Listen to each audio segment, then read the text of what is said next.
Hey everybody. Hey Blissful. Hey Russell. Looks like we got four in here. I may blab a little bit before we get started with these movies, but I've had a stressful few days from Monday until now, dealing with my phone issues. I'm not going to go into all the intricate details of it because I'm sure those of you that have been in my streams, excuse me, been in my streams the past few days, of which really maybe I did one, and I did the phone terror films, and I was happy that Blissful actually watched When a Stranger Calls and really enjoyed it. I hope you don't mind me saying that, Blissful. Um, but in a nutshell, my phone went belly up on Monday, and my ID was expired, so they couldn't verify me at the AT&T store to be able to get a new phone. It could take me up to 20 days to get my ID in the mail because evidently all over Kentucky, and I don't know how many other states they do this in. Evidently not in Georgia. In Georgia, you can still go to like the DMV or whatever and get your license and ID renewed and get a hard copy that day. But you can't here in good old Kentucky. So they are 2.5 weeks behind on processing these, so it could take me up to 20 days to get mine in the mail. And the other way was to have a supervisor at the AT&T store override it, but I found out they also need another bit of information of which I don't know, don't remember setting. Um, and I've used every four-digit number I can think of that I would have used for that. But they need a passcode for my AT&T account. So in essence, I'm going to have to go over to my neighbor's tomorrow after I get off from work, and she has an old AT&T phone. We're going to take her SIM card out of there, put my SIM card in, so it will act as if it's my phone. Because the corporate AT&T office will not reset your passcode unless they can send you a text to the phone on the account, the number on the account, and I can't access my phone because it's broken. It won't work. It won't come on. So, um, so my neighbor has an old AT&T phone. We're gonna try that tomorrow. Once we switch the SIM card out, I'm gonna call them, get the passcode changed. Then I'm gonna try to go back to the AT&T store where a supervisor is at and give them that damn passcode, and hopefully I can get me a new phone uh, after waiting several days. But anyway, um,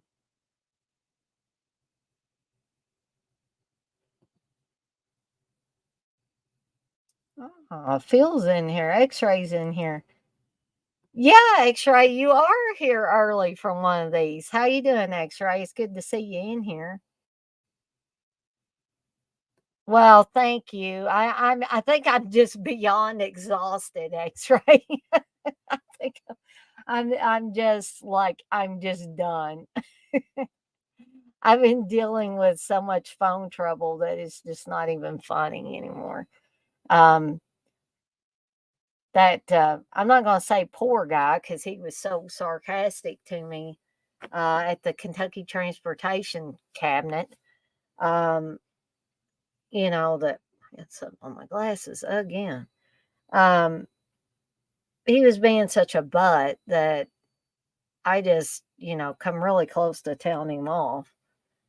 But should I expect any less from a government agency? No, I can't. But anyway, I'm gonna not risk getting in touch with anybody by talking about government agencies. That'll be the next thing that gets me in trouble. um, Blissful, you say no. I loved it. Hey, Chris. Chris says, "Evening, everybody." Slash the like. Hey, Phil. Face blue-eyed eyes.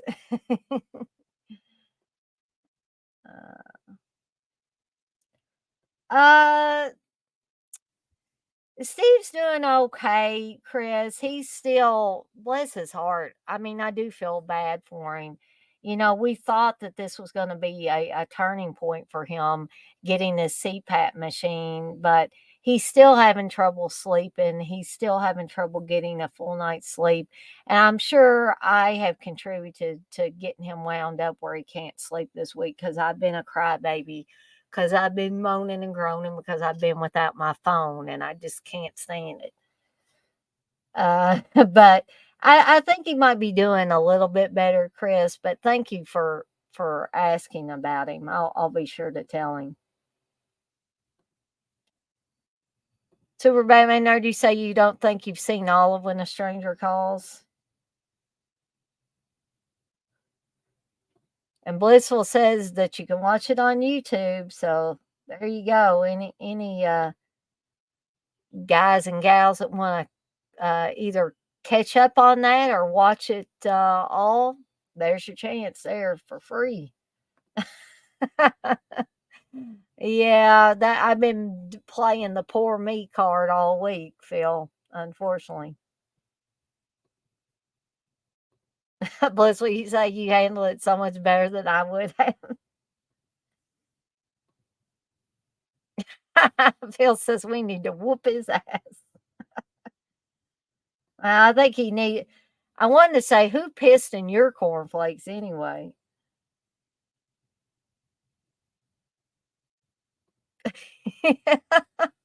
X-ray, you say, what happened to Steve? OD'd on greatest movies from France. I'm gonna have to tell him that, X-ray. No, just trouble sleeping. Oh, that's a great one, Russell. I watched that one for one of my streams a while back. Was that a Brian De Palma movie, Russell? I'm trying to think. I was thinking I did that for my dinner with the palm on one of those strings. Hey, caveman. Well, there we go. I don't know what is wrong with my mouse there. Kevin says, "Hey there, everyone. Just wanted to stop in and mention Big Lots 20% off everything is this Saturday and Sunday. That means Blu-rays, DVDs, and 4K too." Man, caveman, I don't think our Big Lots has 4Ks. They have some Blu-rays. Chris says, "My wallet will hate me, caveman."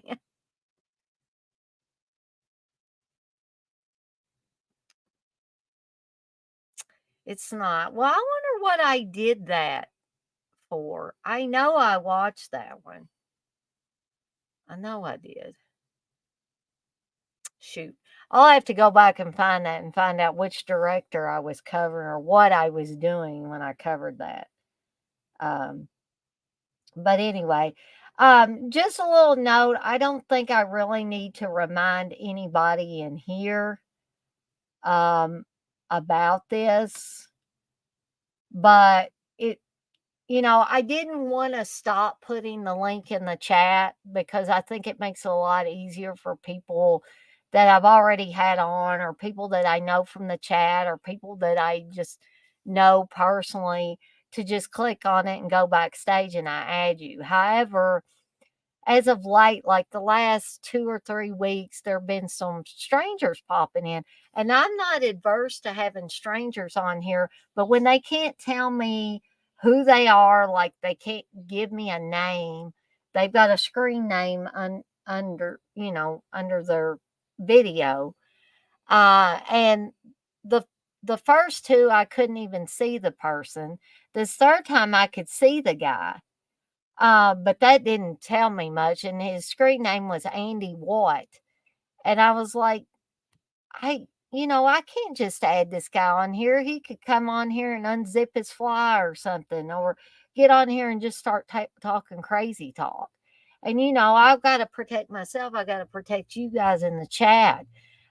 We have ladies in here. I mean, some ladies might want a guy to unzip his fly, and two, I got to protect my channel. I can't have people, coming on here and doing that and causing me to get kicked off of YouTube.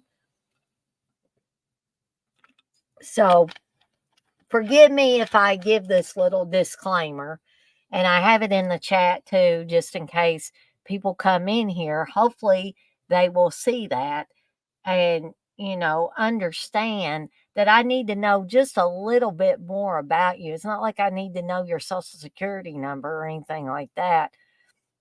But I do need to know, like, at least a first name and why you want to come on the chat.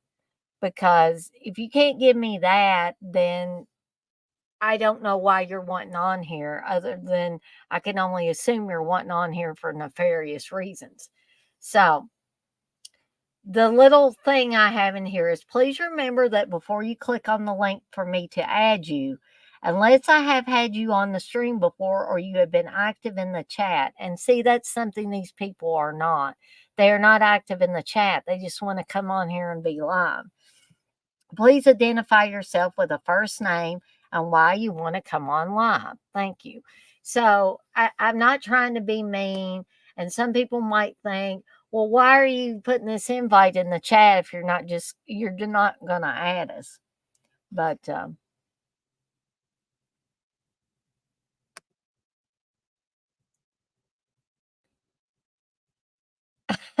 Whistle says, I live in the sticks. We don't have a big lot.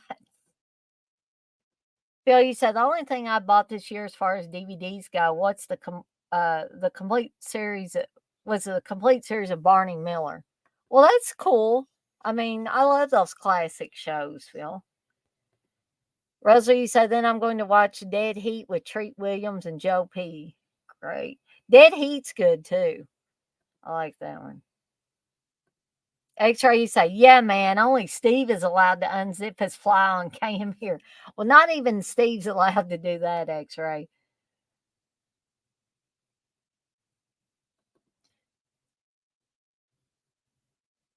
Russell, you say, Phil, the hash is one of the best episodes. Caveman says, sorry, Blissful. I think it works on their website too, but unfortunately they don't show their entire stock. Phil, you say, trust your instincts, Dana. So I can't answer, my pants got it.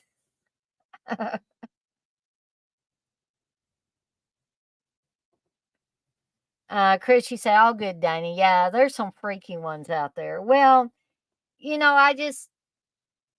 a lot of you guys, before you came on live on the stream, well, all of you guys that have came on live on the stream have been people that I already know. I've seen you on other streams.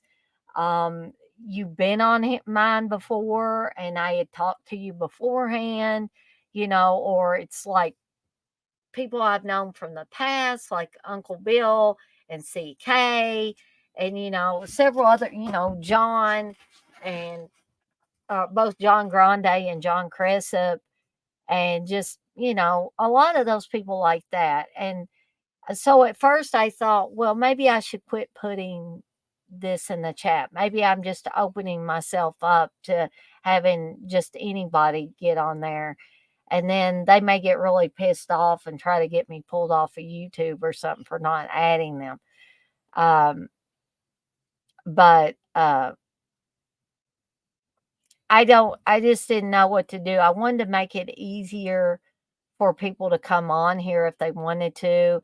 And that seemed to be working great for a while. But then these strange people came on, and the only private messages they'll send me is, like that last guy said, I'm from Denmark. That's all he said. Didn't give me a first name, didn't say what his interest was in coming on. I not saying anything bad about the guy, but he may have not even spoke much English. He might have not been able to understand what we were saying. Um, no offense to him. I would have very well brought him on here if he could have at least told me, you know, hey, this is my first name. I want to come on there because I want to talk about some of these movies you're talking about, or I want to add some of my own. That's all he would have had to say, but he refused, and so eventually I just kicked him out. And he probably got pissed, but I mean, I don't know. Um, I didn't know what else to do. Blissful says, "Everyone keep your pants zipped." Russell says, "I can't. Our trousers don't have zippers." Phil says, "Hash is an amazing episode." Actually, you say, "I go on stream, but I'm too handsome. I'm much funnier and amusing on keyboard." Well, X-Ray, you have an open invitation to come on stream anytime you want to. I will add you. I mean, I know you. I even know your name. I'm not going to mention it on here, but we have, talked through Facebook Messenger and stuff like that. So I have a pretty good handle on who you are. Russell says, Phil, and the guy who thought he was a werewolf. All right. So while I've still got 11 people in here and haven't lost anybody else. I did want to say that probably the next movie munchies I'm going to do is going to be for Farmer Vincent's Fritters. Remember, on Motel Hell, it takes all kinds of critters to make Farmer Vincent's Fritters. I'm actually going to be making Farmer Vincent's Fritters. I actually found a recipe for it. And I think Jay was the one that suggested that.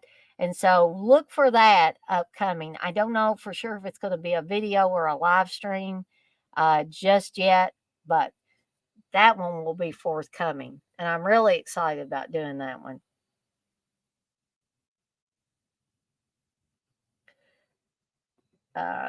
Thank you, Blissful. Blissful says, please hit the thumbs up. Thank you.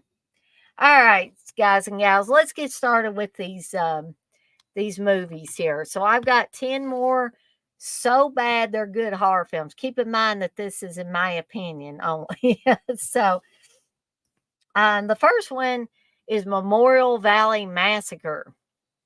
And Steve tells me he watched this one Memorial Day. I'm going to sneeze, guys and gals, I think. Instead I yawn. Watch, I'll start talking again. I'll have to sneeze. Oh, man. So when he was working at Fort Knox in security or whatever, I think it may have been on the military base in Fort Knox. And, he had to watch cameras and make sure, I guess, somebody wasn't trying to get on the base that shouldn't. But he had a lot of time on his hands for Memorial Day. So he brought this movie to watch while he was having to work. I bet he's glad he don't have to work on Memorial Day now. So, and we just had, no, we didn't have Memorial Day. We had Labor Day. But anyway, get mixed up on my holidays here. So, in case you don't know what Memorial Valley Massacre is about, and you haven't seen one of my other streams where I talk about it, this does have Cameron Mitchell on it. I think Cameron Mitchell was kind of slumming it when he was on this movie, though. So, evil land developer. I don't really think he's an evil land developer, but they say evil land developer. Alan Sangster, and that is Cameron Mitchell's character in the movie, has just opened his latest tourist trap, the Memorial Valley Campground. As carloads of happy campers arrive for what they assume will be a weekend of fun in the great outdoors, a much more sinister presence is watching them from the nearby wilderness. When campers start turning up dead, their bodies brutally mangled, George, the head forest ranger, is tasked with finding the killer and putting an end to the bloodshed. But it seems he might know much more about the sinister killings than he's letting on. Um, is this movie good? No, no, no, no, no, it is not. Is it so bad it's good? Yes. A resounding yes on that one. And it's because of its badness that it's good, okay? You have a young boy who disappeared in the forest years and years ago on this land. And he was never found. And it was assumed, that maybe he fell off a cliff, maybe animals got him, maybe he was kidnapped and taken off somewhere else, but he was never found. But he is still on the campground and he is feral. He did not, he was very, very young when he went missing and has grown up in the wilderness. So basically, he doesn't know any better. And all this stuff scares him, like modern machinery, or modern, like ATVs and stuff like that. So he doesn't know what these things are. He thinks they're monsters and stuff. And this Memorial Valley campground used to be all wilderness, and he was just living out there. There weren't any people around to bother him. And I guess if they did come around, he would end up killing them. But now he's being inundated with people, and it's sort of like Leatherface and the Texas Chainsaw Massacre. When those kids kept coming to his house, it's like, oh my God, where are they coming from? There was the one scene in Texas Chainsaw Massacre where he's doing this and he's looking out the window.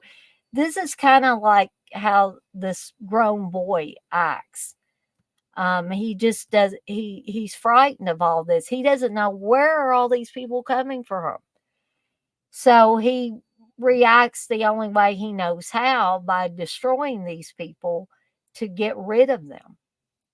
Okay, but he's not really the bad part of the movie, because I think he's acting in such a way that he's supposed to act. But you you have one girl who's with two guys camping in this campground. And um she's what I would, I guess, nicely call promiscuous, and not so nicely I would call a whore. And I hope nobody, gets offended by that, because she's with, anytime, this is my belief only, anytime one girl or one woman is camping with two guys, there's no other girls. She's not romantically linked to either one of them. She's just walking around in her shorts and her tight shorts and top, pressing around in front of them. But that's the character, okay? And a couple comes around at one time looking for their son, who, by the way, is an obnoxious asshole and overacts and all that. He's part of the bad element. And so the parents come around the camping site where the girl and the two guys are. And they ask, "Have you seen our son?" And they very innocently ask. The father asks. And instead of saying, "Fuck you, Charlie," she says, "Chuck you, Farley." And just, it's little things like that make this movie so bad it's good, because you have to laugh at stuff like that. And this girl is not what I would call hot. She's okay looking, but she's dancing around in the rain and almost taking her clothes off at one point, and all the guys are just like this. And it's things like that. And it's things like the couple's son, that he's told not to ride his ATV in this area because it disturbs the delicate ecosystem of this area. But he doesn't listen and swiftly gets dispatched by the feral boy. And so you have all these things, just not just overacting, bad acting. Cameron Mitchell's not really a bad actor in this. And he's not really in this all that much, just the very beginning of the film. I will warn you that they do pull a dead dog out of the well, which has ended up tainting the water. And I can only assume that the feral boy put it there.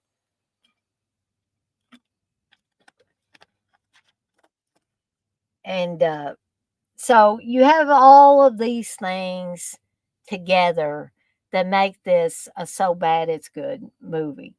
Now, some people might not like it at all. That's why I preface these by saying these are so bad they're good, in my opinion, only maybe in some cases. But that is Memorial Valley Massacre.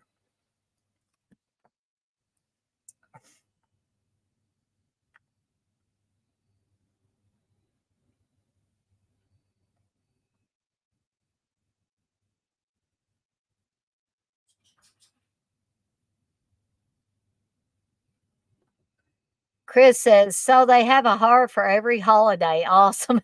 Just about, Chris. X-ray say Cameron Mitchell was slumming it since the 60s. LOL. Yeah, I figured that one was blissful. I mean, I would say check it out. Um, you can still have a good time with it, I think. For Phil says for Motel Hell Benning Fritter. Super Batman Nerd, say, I wonder if the thieves that stole UV's package thought it was a box full of porn. I don't know. I haven't a clue. Oh yeah, X-ray. There is a really bad Cameron Mitchell movie called The Demon. You should check out, Dana. It's a Halloween cash-in that features a claw glove serial killer years before Elm Street. I think I have that one somewhere, maybe in a box set. If not, Steve's probably got it on the hard drive somewhere. X-ray, you said the Sunny Lane adult film box set was in that stolen package. X-ray says that's a nice way to the nice way to say is she belongs to the streets. That's right. Yeah, Chris, Chuck U. Farley.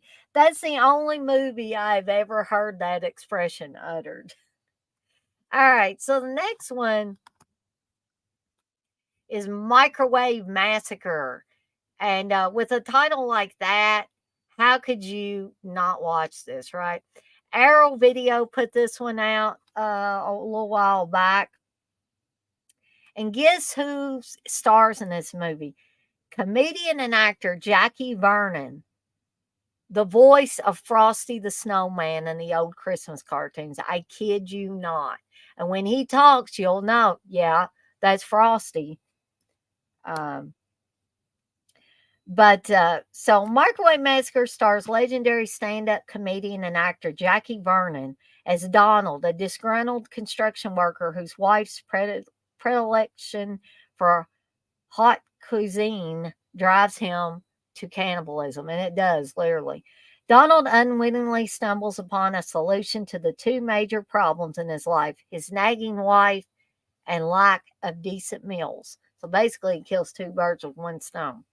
Well, one night he bludgeons his better half to death with a salt grinder in a drunken rage. Thinking on his feet, Donald dismembers the body and sets about microwaving the remains. And this microwave, guys and gals, is a gigantic microwave. I think this was made up the size. I don't think microwaves were ever this large. Maybe they were, and I missed out on something, but uh, which turned out to be rather delicious. Trouble is, now he has a taste for human flesh that needs satisfying. Eschewing all notions of good taste, Wayne Berwick's Microwave Massacre is a deliciously depraved exercise in political incorrectness that has gone on to gain a cult following thanks to a characteristically deadpan performance from Vernon, who delivers such choice lines as, "I'm so hungry I could eat a whore." And yes, that line is in this movie. Vegetarians need not apply. Um, this movie's also only 76 minutes long. It's not going to take up much of your time to watch. Um, it does have a very nagging wife. I would almost want to bludgeon her and cook her remains in the microwave, after watching this movie. Because she is just so mean to him. I mean, and not just regular, wife getting on him for things. She is all out mean. And so the other fun thing about this movie, you know, I- you would probably, well, there's a couple of other fun things about this movie, I think, is one is you wouldn't expect me to say this because of what I say about, promiscuous women sometimes, but this is funny. In my opinion, it's funny. So this chick with really big boobs comes walking by it near the beginning of the film, and Donald is a construction worker basically, and he is having his lunch, and two other guys that are that are construction workers too on the team are sitting there eating their lunch too. And this girl with the gigantic boobs comes walking by on the other side of the fence where the construction work is being done. And for some odd reason, she comes and bends down and peeks into a hole in the fence. I don't know what she's looking for, but a guy comes up behind her and starts doing her from behind and pushes her top pops off and her boobs kind of push in into these holes in the fence, and the guys are going like that. But there's a couple of funny scenes like that uh, that are obviously put there for a comedic element. And the two other guys that work on the construction site with Donald are really over the top, um, kind of stereotype guys in this. And you would have to see this to truly understand what I'm talking about here. But in addition, every time Donald opens up the freezer after he's dismembered his wife, he sees her head sitting there, and it's got this perpetual frown like that on its face, and it seems to get worse as the head sits around. And they're just all kinds of funny, quirky things in this movie. And that's why I think it's so bad it's good. But that is why I would recommend, if you can find a for free version of Microwave Massacre, go for it. You got to watch this film. I think you will have a lot of fun with it. It's definitely not boring, in my opinion.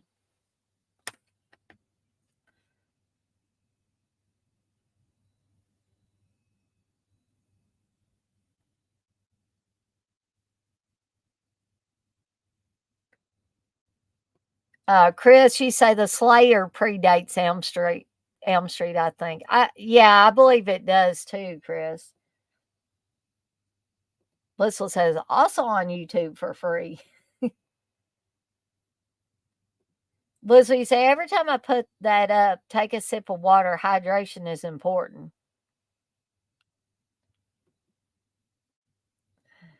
Super Batman Nerd, you said Frosty the Snowman had a knack of microwaving people's heads. Phil, you say early microwaves were big, but not that big.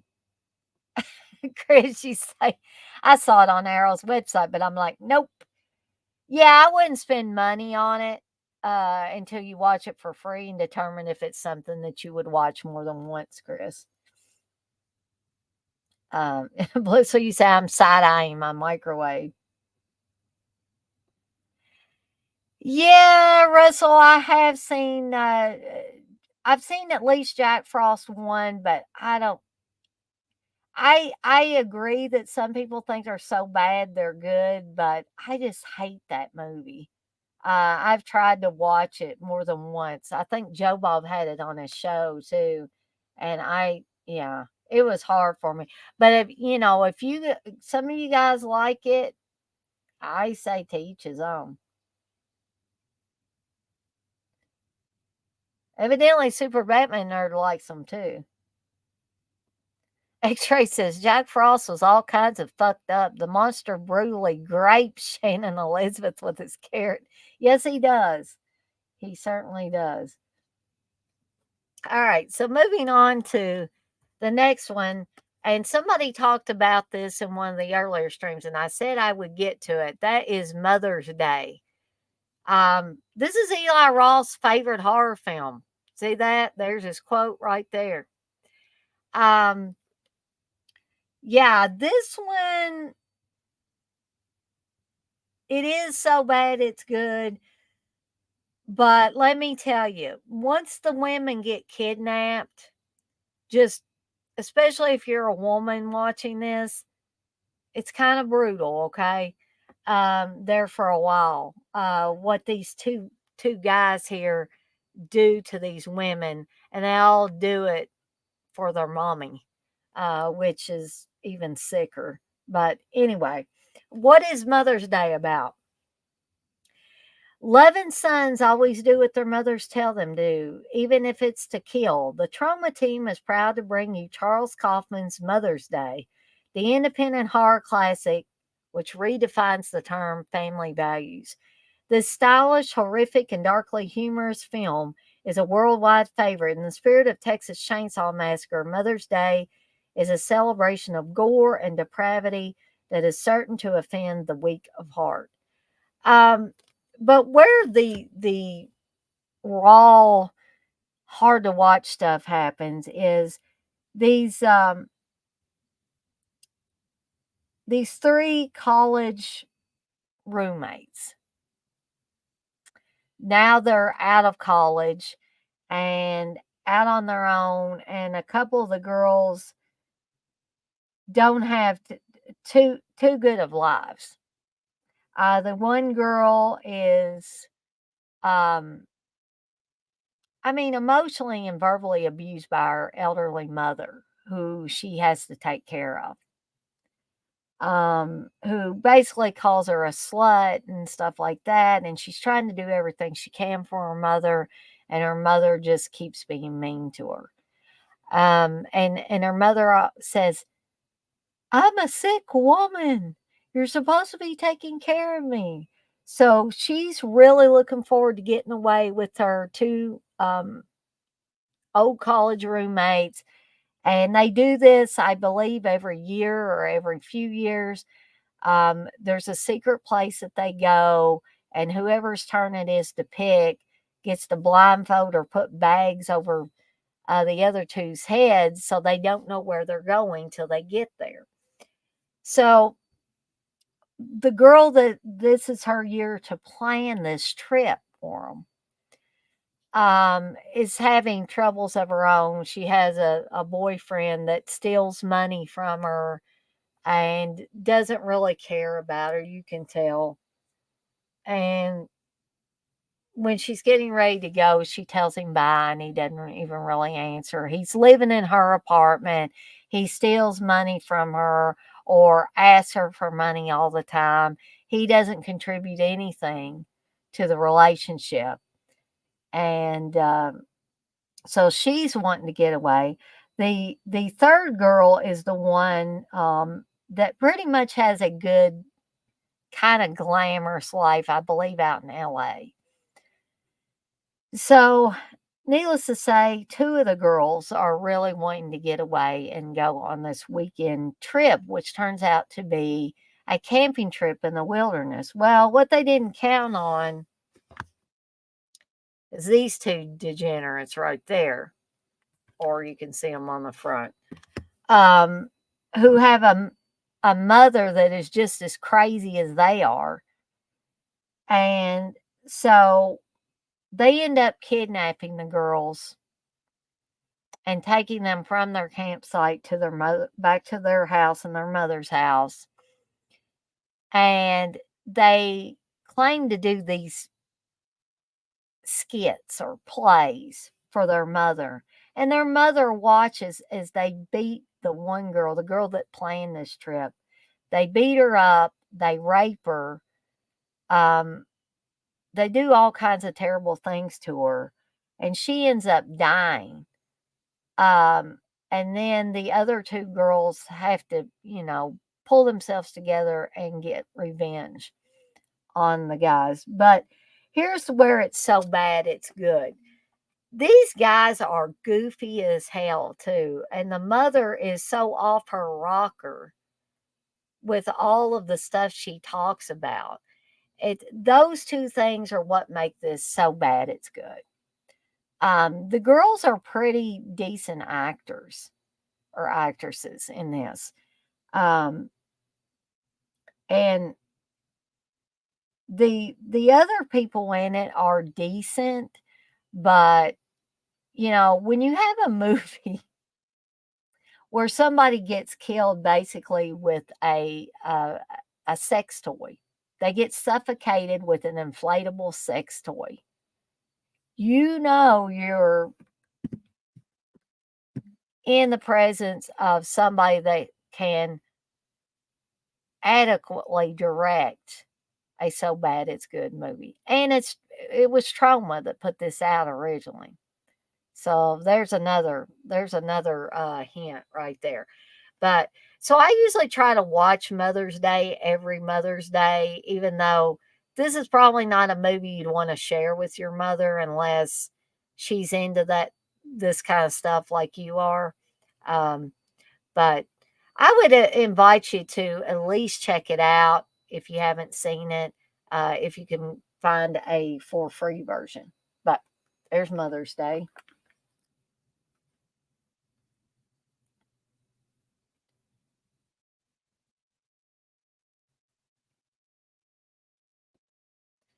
X-Ray says, I love Mother's Day. Has a creepy ending too. Yeah, it actually does. X-Ray says, I agree with the little brother. Punk sucks. Disco is better. Chris, yes. As I said, Mother's Day, the middle part of the film is quite disturbing. Russell, you say you used to be a punker? X-Ray said the machete kill in the beginning was hilariously fake looking. Yes, it was. Yes, it was. Thanks for bringing that up, X-Ray.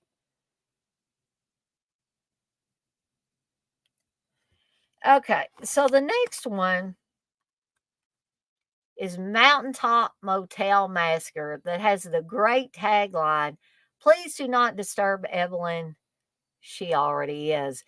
This was the cover on the VH that got me to rent this sucker many, many moons ago. Okay. Just look at that cover. Wouldn't you want to rent it? Okay. So let's get into the plot of Mountaintop Motel Massacre. So by 1986, many Fear fans were probably under the impression that the slasher genre had run out of surprises. However, Mountaintop Motel Massacre indicates that nothing can be further from the truth. Unlike so many of its contemporaries, it's positively sleazy and sanguine stained Sickie features an older antagonist and the seriously psychotic Evelyn, played by Anna Chapel, an elderly and absolutely insane off road hotel owner that might well give Norman Bates some sleepless nights. When Evelyn is not taking a sickle to the faces of those stupid enough to rent a room at her one-star establishment, she is planning poisonous snakes under their beds or hiding in an underground bunker that gives her plenty of time to plan her next bout of shockingly brutal slaughter. One of the most maniacal of all the 80s slasher pictures, the seriously sinister Mountaintop Motel Massacre has been in high demand from horror fans for a Blu ray appraisal. So it is then that 88 Films offers this underrated and unfairly underseen bout of bloody brilliance and a worldwide HD exclusive uh, bow. Sit back and prepare for the plasma to flow.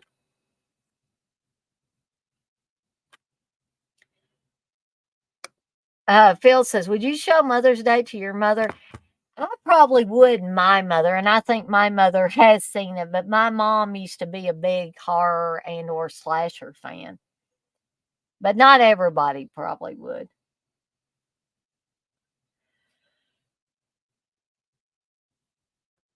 Whistle says it's free on YouTube. So this is the 88 films release. Why is this so bad it's good in my opinion? Well, Evelyn, for one thing.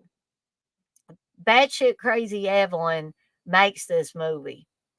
But something else that makes this so bad, excuse me, so bad it's good, is the fact that there are there are these two young women in this movie that are so dense. I guess would be the nice way to put it. They are so dense that their car breaks down.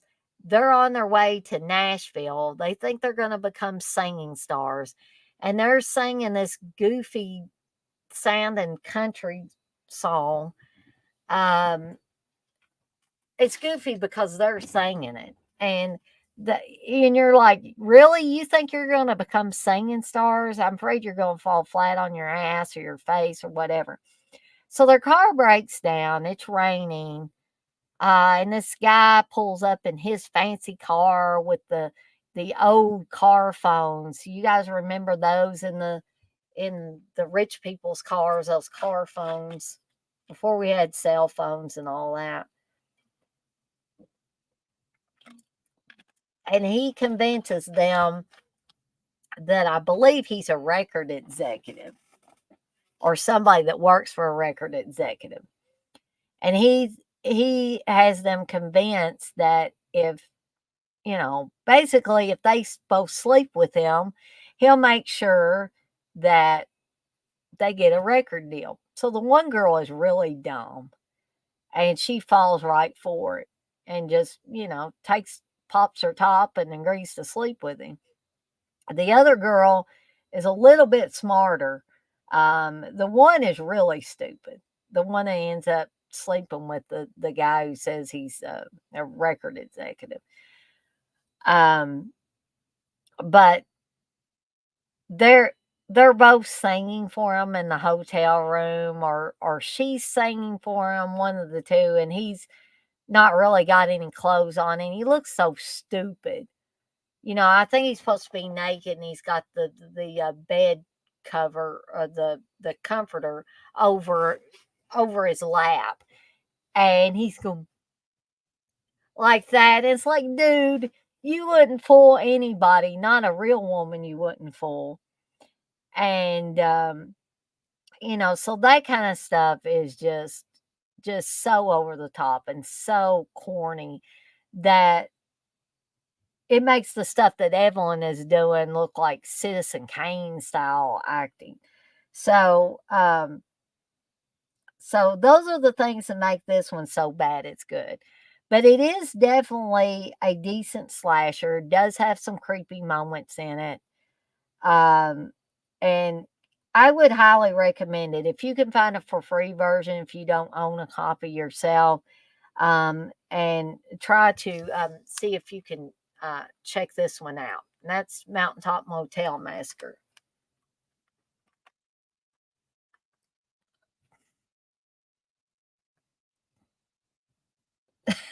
I feel you say it's good because it's country music.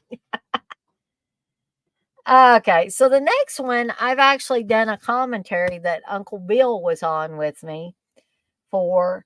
And although I love this film, I still consider it so bad it's good category. And that's Offerings with the also great tagline, remember him before he dismembers you. Okay, so what makes this one so bad it's good? I mean, it's a decent little slasher movie. It borrows very heavily from Halloween. And if you don't believe me, check this film out. Uh, so Let me give you a little bit of a plot synopsis, and then I will move on to why it's so bad it's good.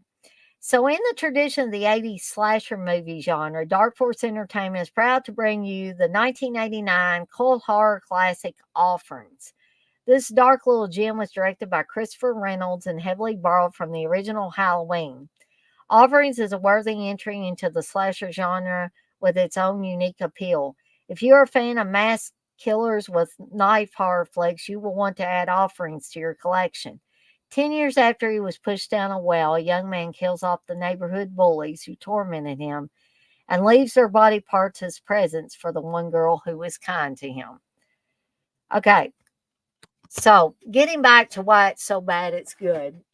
Some of the acting in this film, there is a guy called Tim in this movie.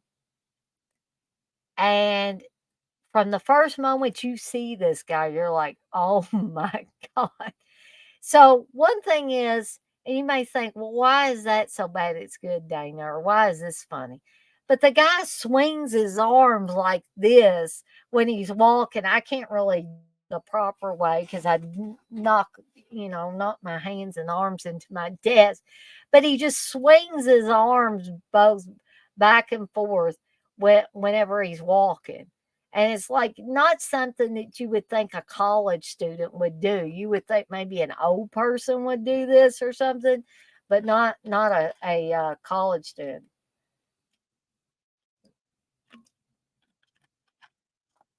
And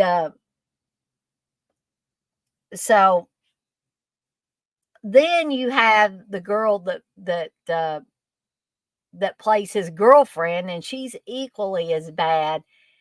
And when she when she calls Gretchen, who's the main girl in this, and is talking to her, um, she's like, "I'm trying to find Tim," and then her mother asks her something. She says, "Mother, I'm on the phone," and it's just like that, and it's just so much overacting on her part and on the guy that plays Tim's part.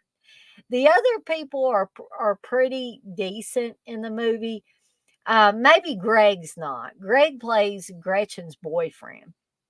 And there's one scene that when me and Steve were doing a commentary for it, we just laughed because I was like, "What? Wait till you see this."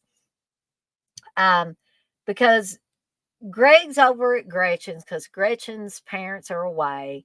Always typical horror movie setup, right? And so he says he's going hunting in the morning. He's going to go hunt ground squirrels or whatever.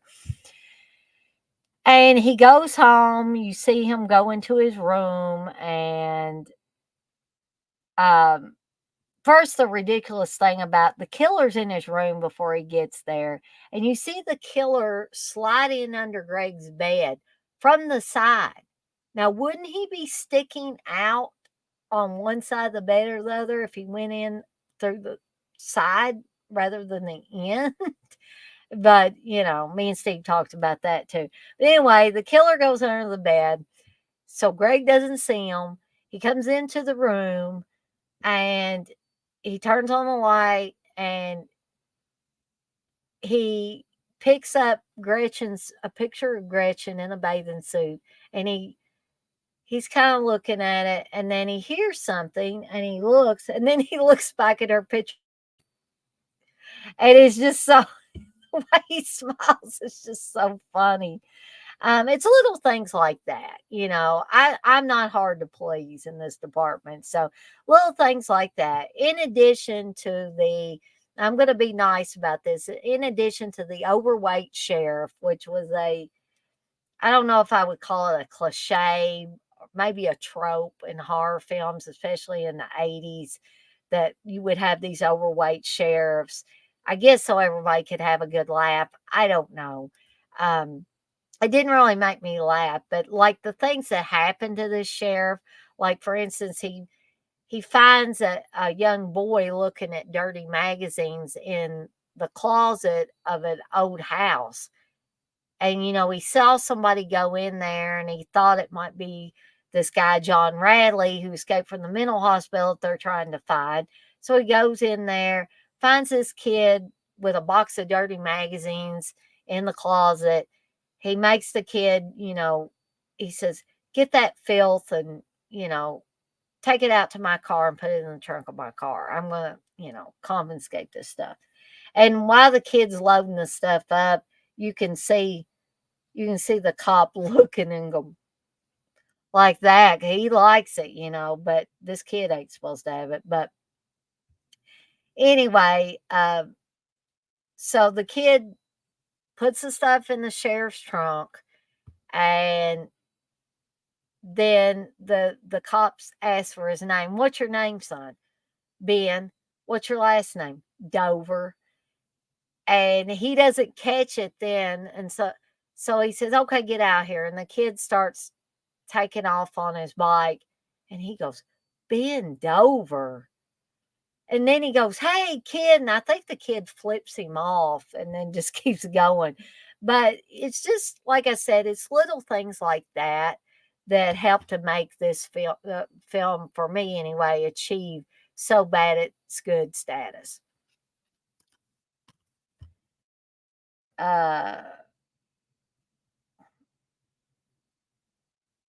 Thank you, Chris, for telling Russell I was blabbing and missed where he asked about the title.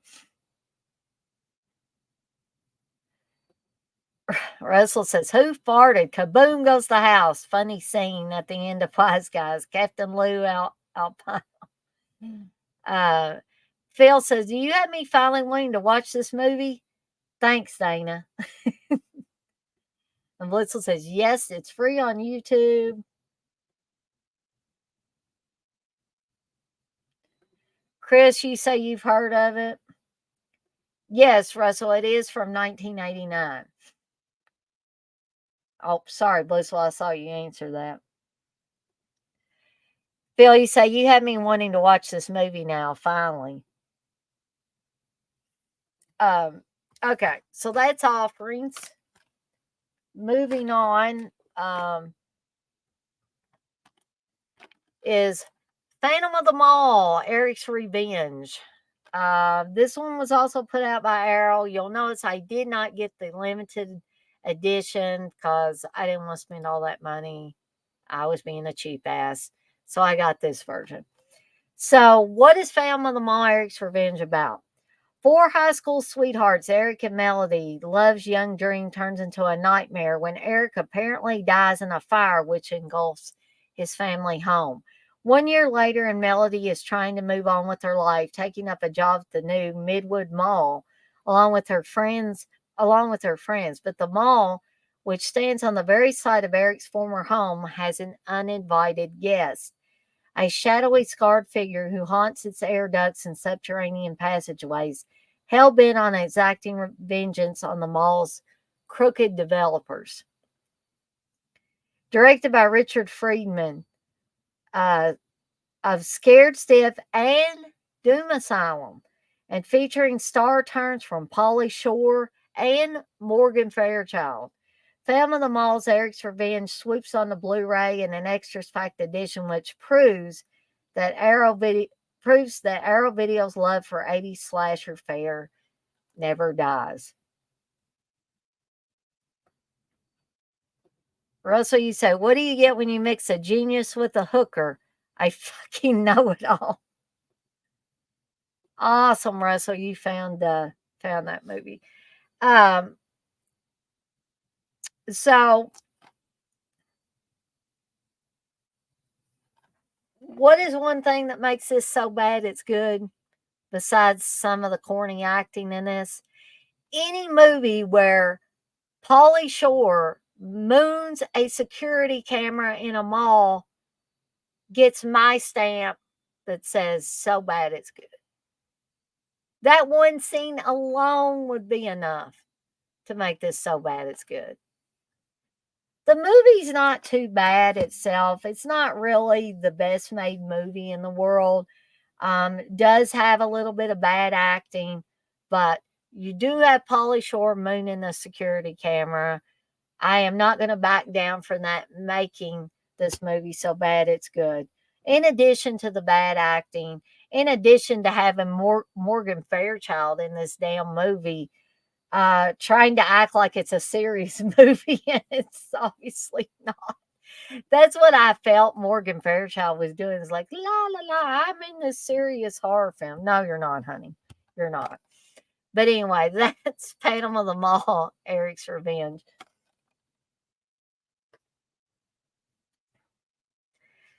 So the next one is Pledge Night. Brothers to the End, the very end. Like, how could you turn down a movie that has a hand with a banana giving a peace sign coming up out of the toilet? How could you turn down this movie? Okay.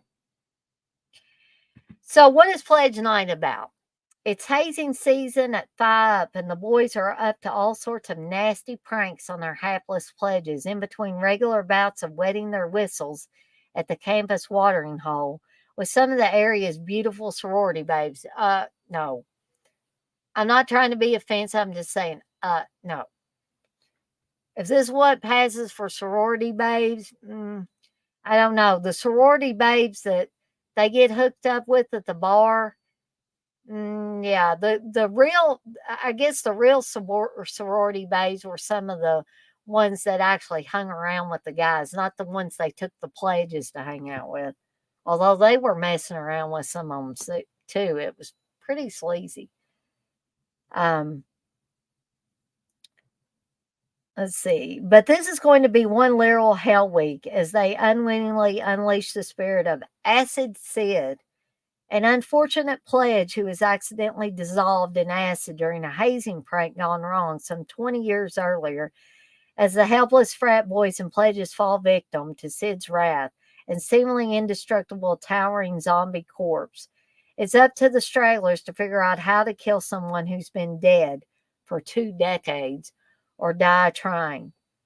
A truly one of a kind blending of post Animal House TNA sex comedy and gore filled supernatural slasher, Paul Ziller's Pledge Night unloads a hearty, nonstop barrage of weirdness on the viewer. From the jaw dropping, all based on actual practices, hazing rituals, as meticulously researched by writer and producer Joyce Snyder of Raw Talent, to the slimy and often explosive gore from effects wizard Dean Cartalis, along with a soundtrack performed by none other than Anthrax, whose singer, Joey Belladonna, makes a memorable on screen appearance. Pledge Night serves up a nonstop ride of horror and weirdness guaranteed to keep you glued to the screen, mouth agape. Vinegar Syndrome is excited to offer up this one of a kind slice of sleaze on Blu ray for the very first time, newly restored in 2K from its original 35mm negative. But yes, Joey Belladonna is on here in a very, very early scene. And spoiler, he plays the pledge who dies during the hazing. And Acid Sid is supposed to be that same character. However, it is my understanding that Joey Belladonna only played the human version of Sid. Acid Sid was played by someone else. That's my understanding. So if you blink and miss Joey Belladonna at the beginning, you'll have to rewind it back. But yeah, full of bad acting, full of overacting, full of kind of corny one-liners, courtesy of Acid Sid. But all of these things combined make this one that I go back to quite often just because it's so enjoyable to me. So Pledge Night's another one that I would say, if you can find a for free version, definitely seek this one out and take a gander at it.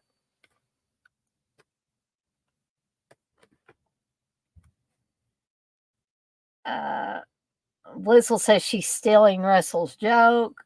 Um, so yeah, she did have great hair.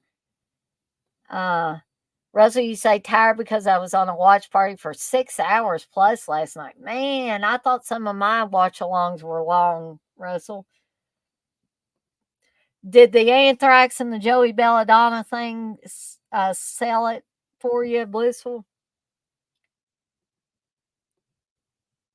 Blissful says free on. You guessed it. All right. So we're down to the final three tonight, guys and gals. Um, the Redeemer, son of Satan, or I just like to call it the Redeemer. I don't like to add that son of Satan part on there just because it seems like a mouthful. But the other title of this is Class Reunion Massacre. And that's how I watched it originally, was Class Reunion Massacre. Now, this isn't so bad it's good movie in my opinion. However, there are some creepy scenes in here. One of those being when the killer, because the killer puts on different disguises throughout the entire film. And one of the disguises he puts on is kind of like a Grim Reaper mask and costume, and he's got his skith or scythe, however you pronounce that. Please forgive me if I'm pronouncing it wrong. And is banging on the window or glass and laughing. Just he's got this horrific laugh. So that scene is creepy. The scene where I don't know if you guys can see that really good, but the scene where he's got the clown makeup and mask on is very creepy as well. But the movie is super, super low budget, has a lot of bad acting in it. But again, that is part of its charm. In my opinion, it just adds to, these movies that were really low budget like this and didn't have, really good actors and actresses in it. Maybe they were just starting out or whatever. Um, and that's to be expected. Um, but I think you can't come into a movie like this expecting very much. Is the best word of warning I can give to you on these. Now, just because I'm on here on video saying, "Oh yeah, they're so bad, they're good," I also say, don't go out and buy them. Don't go out and buy them. If you don't own a copy, find a for free copy. Look for it on YouTube. Look for them on Tubi. But for heaven's sake, don't spend your hard-earned money until you determine that, A, I think this is something I'm going to go back to several times, get your money's worth on. And B, something I'm actually going to enjoy, not just because Dana's up here talking about it and singing its praises. A lot of this stuff you got to decide for yourself.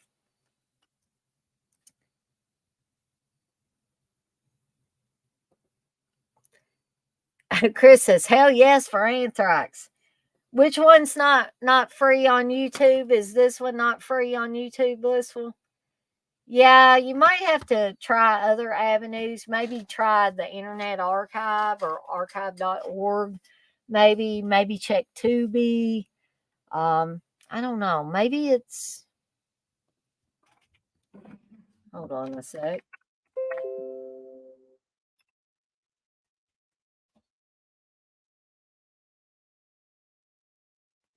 Let's see.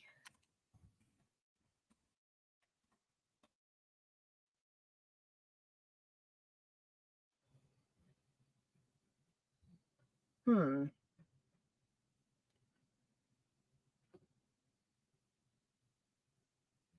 Huh, I can't even find it like where you can buy it on Amazon.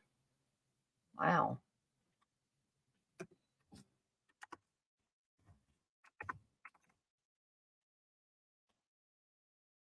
Oh, there it is. You can't watch it on Prime, but you can maybe get a Blu-ray from a seller, maybe.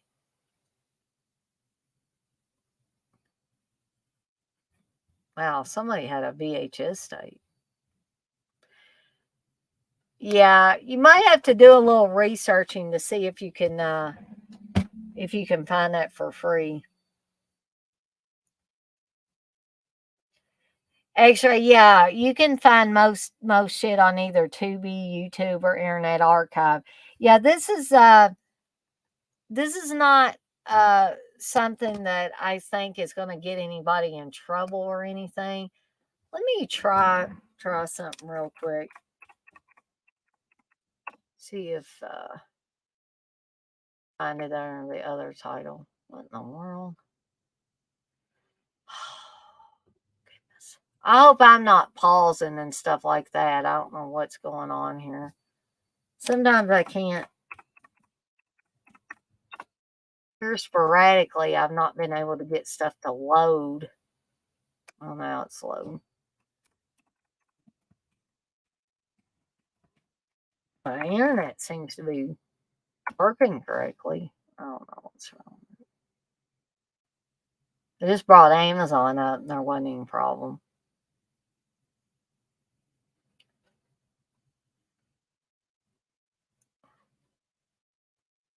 Maybe it's just YouTube or something.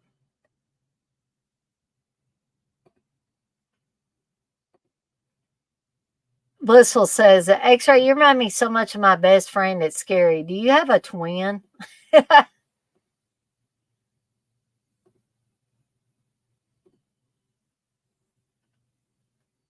don't know why I can't get YouTube to load correctly. There we go.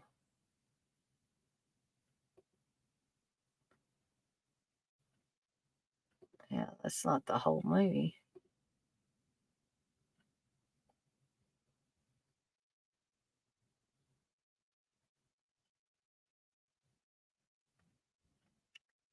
I have no idea what is going on with YouTube.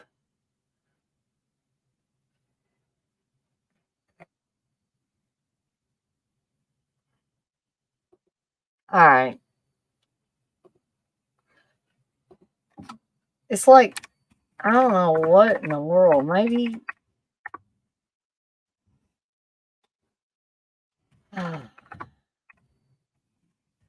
Trying to find it under the other title.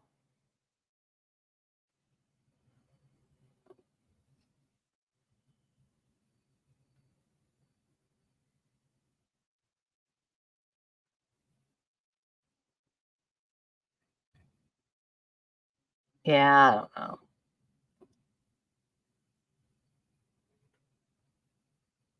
I'm guessing I'm gonna have to check that later. But yeah, I would definitely check other avenues like X-Ray said, Tubi, Internet Archive, and stuff like that. So, what's this movie about? Okay, when a small town high school reunion occurs, a born loser, TJ Finkbinder, who is now a pastor, and here's where some of these plot synopses get a little screwy because I saw no connection with the preacher or priest or whatever you want to call him or pastor. What correlation he has or connection he has with the people going to the class reunion, but they say he makes a pact with the devil himself. And I don't know if he made a pact with the devil or not. I don't know if that's just an assumption based on the person writing this or what. He will kill his fellow schoolmates. Again, we didn't know if he was a fellow schoolmate of theirs. One by one to redeem himself and to hopefully get his second possessed thumb removed. Now, the the second thumb comes from a boy who is actually the redeemer, and he comes out of a quarry at the beginning of the film. You see him go up to the pastor while he's sleeping, and the double thumb passes from the boy to the pastor. And then he dresses in all these disguises and kills some of these people off that get lured into coming to a class reunion just to be killed off. Kind of like the slaughter high scenario. He proves to be a master of disguise, and he even treats his victims to some hammy acting. Yeah, his acting is pretty hammy at times, too. Revenge and death will never be the same as the Redeemer slowly kills his victims in various gory methods, starring Janetta Arnett from TV's Head of the Class. This copyright 1978 drive-in classic is finally mastered and authorized from another beat-up, smelly print to give you that grindhouse experience in 1080p. Um, Now, Calvin Binion of AllMovies.com said this is a silly, sanctimonious slasher film with silly apocalyptic theme. There is consequently nothing remotely original about this film. Why they chose to put that quote on the back of this Blu-ray, I'll never know. Also, Fred Belden of AllMovies.com said guilty of the same gaping plot holes and cardboard characterizations as any other. Nothing is ever adequately developed or explained, so the film becomes memorable for its opacity alone. So those are two, what I would say, bad reviews from allmovies.com. Maybe they thought that would sell copies of it. But, if I read something like that, it probably wouldn't make me want to watch it. Instead, I caught this one. I rented it from the local video rental store when I was a kid under the title Clash Reunion Massacre, and I've loved it ever since. I think the first time I saw it, actually, me and my Aunt Sandy rented it and watched it. Yeah, but the thing was, this didn't appear, Chris, to be bad reviews from like uh reviewers that we would know. This ain't like a Leonard Maltin or a Siskel and Ebert or anything like that. That stuff you can laugh off. These appeared to be just movie fans, I guess, that put these reviews on there. But in general, yeah, I agree with that. Bad reviews means it's a must watch. X-Ray, you said the Redeemer sounds like a jobber wrestler Undertaker would fuck up. Does kind of. Um, all right. So moving on to the next to last one. Return to Horror High. Here's a big one on this. There was no Horror High movie. So you're probably thinking, why is this called Return to Horror High? That's exactly what I thought the first time I saw this movie. But it does star George Clooney, Maureen McCormick, and Vince Edwards in it. And got the tagline, School Spirit has never been this dead. But again, I think this cover was what got me to rent this many moons ago. Because look at that. It's kind of like the cheerleader camp cover. Okay. So again, this one's got bad acting. Not really on the part of George Clooney or anything, or Maureen McCormick. I think they were doing exactly what they were told to do. They were told to act this way. Lori Lethin's also on here from Bloody Birthday, and she does a pretty good job too. But some of the other people, it is so hilariously bad. The acting is. So, a young George Clooney is among the cast being stalked and slaughtered in this 80s slasher classic, Return to Horror High, before Wes Craven screamed to find the style of the postmodern horror movie. Return to Horror High was offering its own tongue in cheek nod to the tropes and tribulations of the contemporary hack 'em up flick by having a group of fright filmmakers hunted and harassed by a mysterious marauder in a deserted educational establishment. See, they can't even be simple and call it a school. Yes, this is not the return to teenage thrills and spills that the cast and crew were hoping for when they decided to shoot in Horror High. So called because in the past it had been the site of a bloodbath killing spree. Now, years later, the frights and fun are about to come thick and fast as a serial slaughterer makes an unexpected comeback. One of the most inventive of all the 80s slice and dicers, Return to Horror High makes its worldwide HD debut in this garish and gory new 88 film's release. X-Ray, you say, really? Wasn't there one in the 70s where some kid turns into a monster, Jekyll and Hyde style? Yeah, there was a horror high there, but I mean, there was no original horror high that this could be a sequel to. But you are right about that, X-Ray.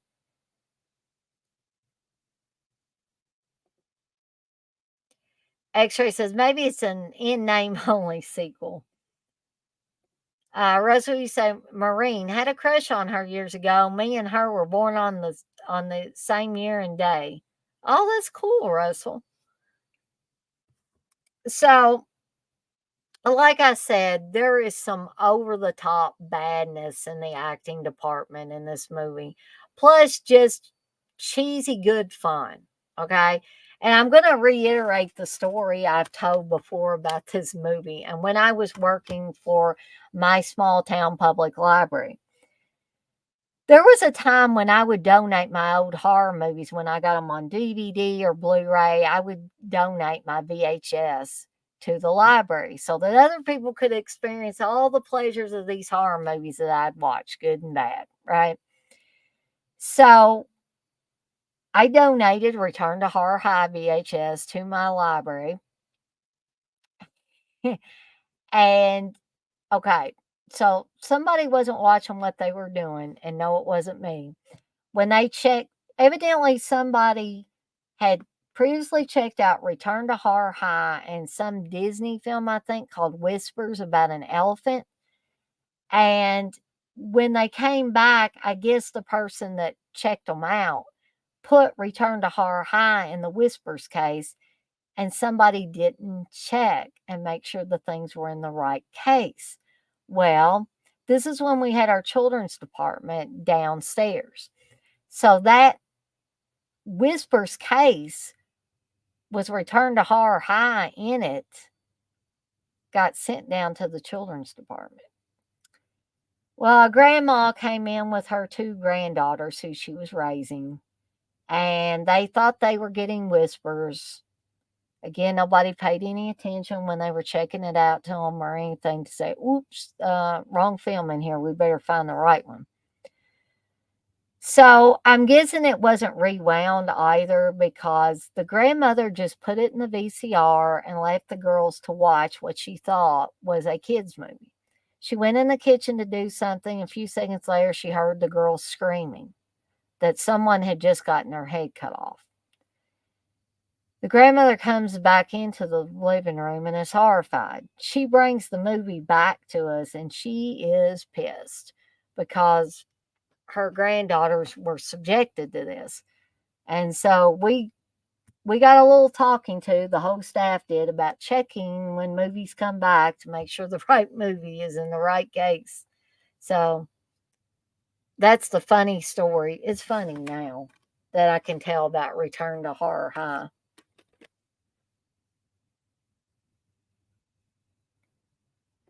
Blissful says it's free on YouTube. You're not a George Clooney fan, Blissful? That's okay. You know, not everybody is. X-Ray say Clooney was only ever good in From Dusk Till Dawn. That was his coolest role. Do you know he was on some episodes of Roseanne early on, playing their boss at the plastics plant? X-Ray said, like, I can't name other films he did aside from that and Killer Tomatoes too. That's what you say is Aries to frighten me. Blizzard, you say, yeah, it's terrifying being subjected to any Clooney movie. LOL. Well, maybe you can bring yourself to watch this one because I think you would have a lot of fun with it, Blissful. X-Ray, you say, yeah, his 80s hairstyle was a bit too 80s. Russell, you say, X-Ray, loved Harvey Keitel and From Dusk Till Dawn. I did too. I agree, X-Ray. That movie was baller. All right. So the last movie I want to talk about tonight is Satan's Blade. And this was another one that Steve said, oh my God, why on earth did you buy this one? just because I had seen part of it and I thought I would enjoy it, despite its badness. Okay, this is another one that was put out by Arrow Video. So what's Satan's Blade about? One of the lesser known entries in the annals of 80s slasher film, Satan's Blade is an eerie slice of U.S. regional terror ripe for discovery by horror fans. Arriving at a snow-capped mountain resort, a group of youngsters are met by the news that a double murder has taken place there the previous night. How many times has this happened in horror movies? People arrive somewhere, they get warned, something bad either happened last night or 5 years ago or whatever. And they don't listen, do they? Despite this grisly revelation, they decide to stay on. Of course they do. Otherwise, there wouldn't be a movie. Unaware of the knife-wielding figure stalking the wintry landscape.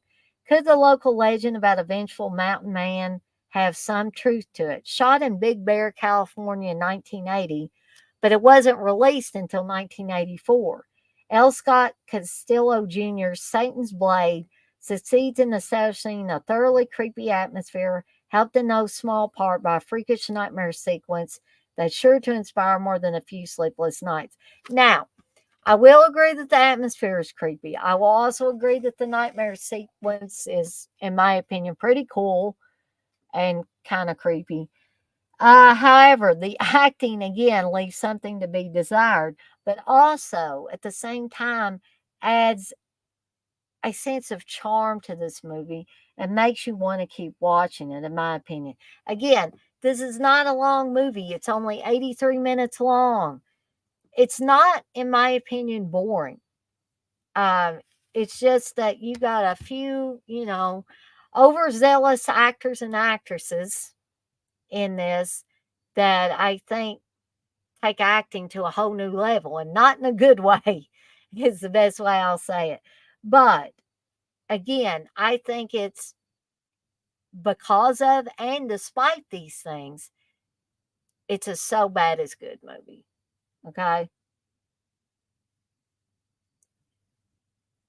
Uh, but you say I'll watch, but I can't promise not to mock Clooney. All right. Fair enough. Um, this will, so Satan's Blade is free on YouTube as well. All right. Awesome. Um, Roger, you said, was Horror High the first film? Is this the sequel? Thank you, Chris. Chris says, no, Russell, it's its own film. All right.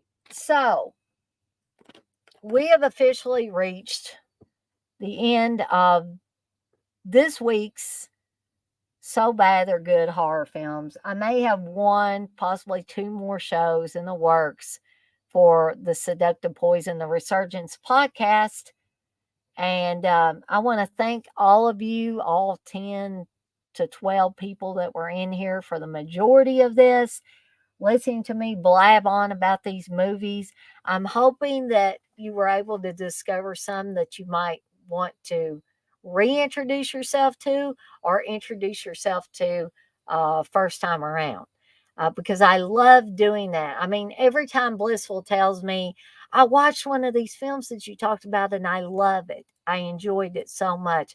That just makes my heart sing when people do that, because I want I love I feel a sense of I must be doing something right with these streams and not just up here just talking my tired old mouth off.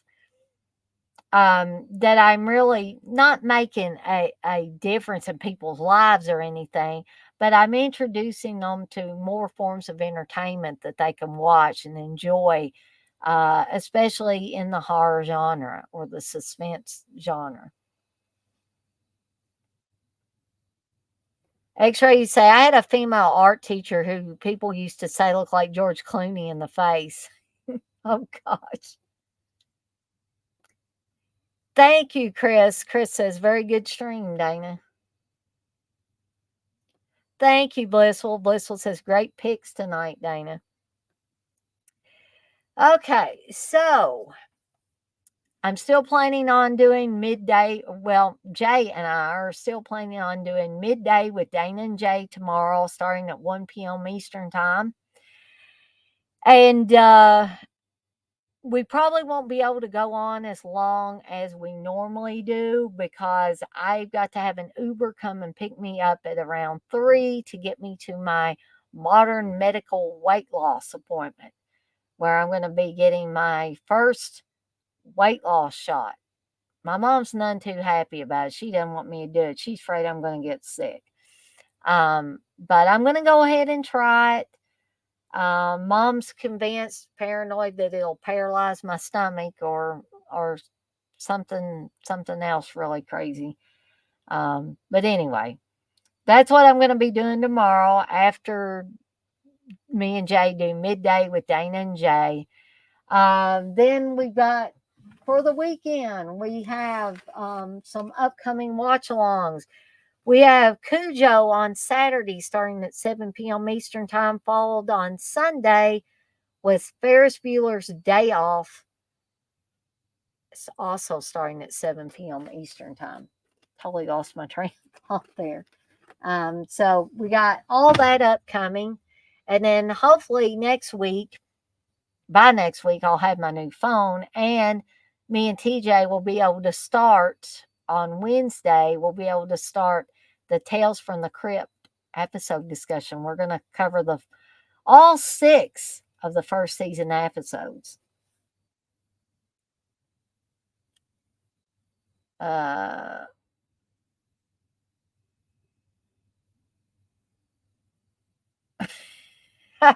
Actually says, nah, the whole face is Clooney-ish for a woman. Yes, I agree with Blissful. Chat, you are awesome as usual. Blissful says, X-ray, I'm going to have nightmares. Good night, Russell. Thanks for coming by. Yes, I know. Wes, vinegar syndrome dropped tonight, boss. You staying up for that shit, Dana? Um, I highly doubt it because I'm kind of broke right now. I don't get paid till tomorrow, so I'm not gonna have any money to invest in vinegar syndrome stuff.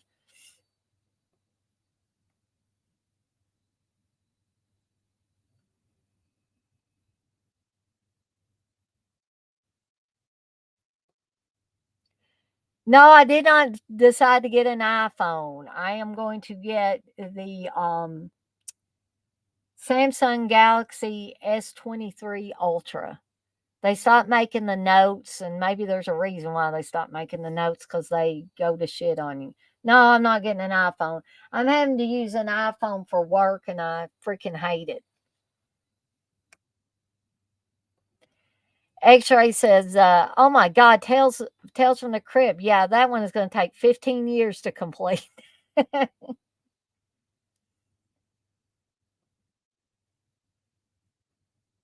uh, Phil, you say these are uh, great shows, Dana. Thank you, Phil. I appreciate that, and it's good to see you in here too. Chris, you say I have like 8 items in my Keno cart. Ugh, vinegar syndrome stuff. LOL.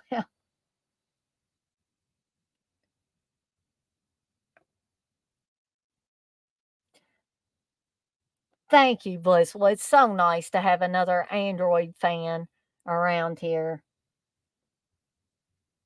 Oh, and thank you, Chris. There's a guy with an Android.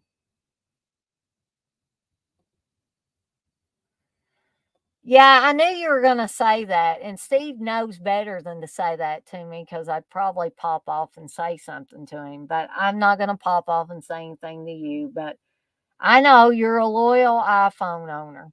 I've never had an Android phone tear up on me. This is the first one, but I should have took heed when I heard of those notes early on, like kind of catching on fire or getting too hot. I mean, that's the only Galaxy phone that from Samsung that I've ever had trouble with.